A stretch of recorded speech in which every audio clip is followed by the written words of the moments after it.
Hi, and welcome to Window Cleaning Dude. In this episode, we're going to talk about developing patterns and systems.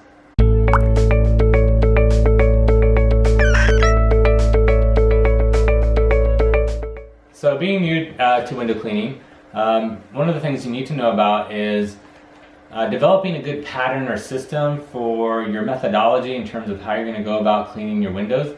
Now on windowcleaningdude.com, I've laid out a step-by-step plan, and I talk about all these plans and systems that I use. And if you want to mimic my success to reach $100,000 or more a year in your window cleaning business, then feel free to go to windowcleaningdude.com and check that out. It's all free. But in this video, we're going to just talk about these systems and patterns that you need to develop, whether or not you're going to follow mine or develop your own. It's really important that you do have systems and patterns in place. So let's first talk about the workflow pattern. You kind of want to always do the same thing. You want to get in a habit so that you don't have to think every time you go to a job, okay, now what do I need to do next? You just want to have that become like second nature, where you've done it so many times, you've followed the same pattern so many times that that once you arrive at a job, you just go into work mode and you just start doing what you know you're supposed to do. And that's going to save you a lot of time when you consistently do the same pattern every time at every job. You're going to speed up your time to clean the windows, and what that means is you're going to be able to clean more jobs. So you're going to be able to do more jobs in a day and make more money. So in order to get to $100,000 a year or more in window cleaning, you do have to develop these patterns and systems so that you can shave down the time on each job and get better and faster. Now I'm not going to go over my entire workflow here in this video in terms of my step-by-step process. You can go to my website, windowcleaningdude.com, and check that out there. It's just too much that I really want to list off here on this video. But basically, you need to have like a whole strategy for when you pull up at the house. And I'm going to talk about residential here because that's what I primarily do, and it translates over to commercial as well. But basically, when you pull up at the house, your strategy is in terms of like where you park, where you place all your gear at the house, your approach to the door, knocking on the door, your conversation, your initial conversation you're going to have with your customer. Try to keep it all consistent, keep it the same. Once you go in the house, make sure you're putting on those booties, and then your methodology for making your way through the house. I like to start always on the same side, go around, then go upstairs, do the same thing. And then in terms of like pulling up the screens, how are you going to do the screens? Are you going to, if the screens are closed, are you going to twist them and then pull up the screens? Or are you going to just leave them if they're closed? Are you going to pull them up that way?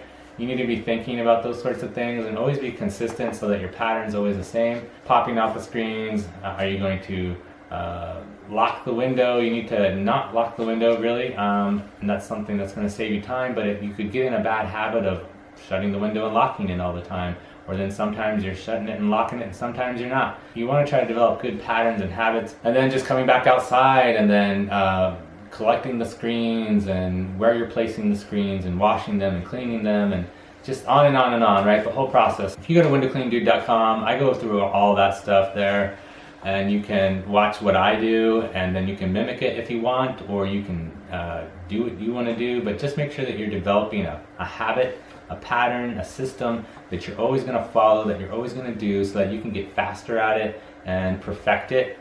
And then you'll be able to clean a lot more jobs each day, and you'll have consistency. That consistency is going to translate into your quality and how well you do it. And then also, it just lets you go on autopilot, which is always nice. You don't have to try to rethink it all. Even that conversation with your customer, it's like I always say the same thing every time I show up. One of the things I always say is, okay, so I'm going to come in, I'm going to pull out your screens, then I'm going to come back outside, clean the outside, and then I'm going to come in and finish the inside last. I say that every single time. And so just things like that, your dialogue that you're going to say to your customer, you want to simplify it down and make it very informative but very simple, so that you're not wasting a lot of time in conversation, so that you can get busy cleaning, and yet they feel like they know exactly what's going on, they feel informed, and they feel comfortable, and they're ready for you to start doing the job. The other thing I'll always say is also, if you have any locks on the fence, please go ahead and take those off. If you have a dog or any animals outside, when I do go outside to start cleaning, please bring them inside. So there's just certain things that I always mention that I hit upon every single time, and that's what you want to do. You want to develop that pattern and that system in every aspect of the job from start to finish. Now, patterns and systems go beyond just the actual job itself. It also includes like your marketing, your website, how you track your customers, to doing your taxes, to depositing your money at, do you do it daily, do you do it weekly, at your business bank account, saving receipts for business expenditures. You want to develop patterns and systems for your entire business, not just the workflow. So be thinking about that and make sure that you stay consistent so that you can have the most success possible and make it as easy and simple as possible and consistent. For instance, I have a pattern for when I'm done with my job, and as soon as I get home, I immediately take my towels and I throw them in the washer and I start getting those going, getting them clean, make sure they're ready for the next day, because if you don't, then some days you might wake up and be like, oh no, I totally forgot to wash my rags and I don't have anything for today. That's never good. So make sure you have those consistent patterns even after your jobs are done for the day and you've got all the back end stuff to think about, you know, in terms of like how I fold my rags, how I place them in my bucket, how I place my gears, all my gear in my other bucket. All that kind of stuff, you know, just forming those patterns and those habits are really crucial to making your business operate smoothly and allowing you to be ready for the next day and just keep that money coming in, keep those jobs coming in. And once you've created these systems and these patterns and habits, you know, try to stick to them. Try not to change them. And the only time you're going to change them is if you've thought of a way to make it even better. So now let's talk about the pattern or system of sticking to when it comes to your business model. I want to talk about, for instance, window pricing. Try to always stick to your pricing. Once you've developed what you're going to charge, how you're going to charge, stick to that. You know, don't be jumping all over the place, especially if customers are trying to like get more out of you. As far as how you count up your windows, also make sure you're sticking to that. Stick to your window guide in terms of what you consider one window.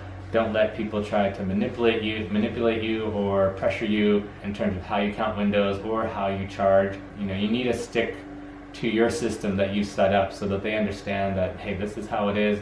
This is what I charge, this is my thing. And now let's talk about quotes and contracts. So once you've quoted somebody, make sure you stick to that quote, especially if you're pursuing one of my other methods in marketing that I do talk about in another video. Make sure that you're not quoting and then not abiding by that quote. Like you've misquoted, you've underquoted, you've underbid yourself, and then you get to the job and you realize that you gotta stick to it. Don't go changing it on the customer, because that's not good customer service. That's not good for business.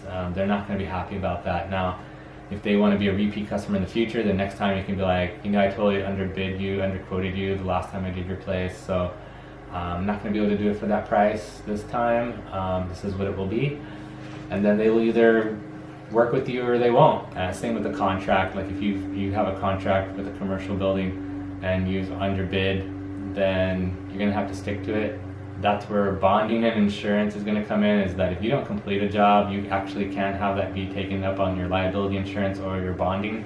That could be a problem there. Also, just credibility wise, you don't want anybody talking bad about your business, and nowadays with the internet and social media and everything else, that's the last thing you need. That's not going to be good for business. So always fulfill your contract and do it with a smile and be happy about it. If you like this video, please give me the thumbs up. Don't forget to subscribe down below to be a part of this window cleaning community and to show YouTube that you do enjoy these videos and find value in them. Also, don't forget to comment down below on anything else that you want to know more about. And visit windowcleaningdude.com to learn everything you can for free about window cleaning and about starting your business in window cleaning. There's tutorials on there on how to do window cleaning, using the tools, where to find the tools, step-by-step guide. Everything you need to know is there for free. And don't forget to hit the notification bell for any future videos, and I will see you in the next episode.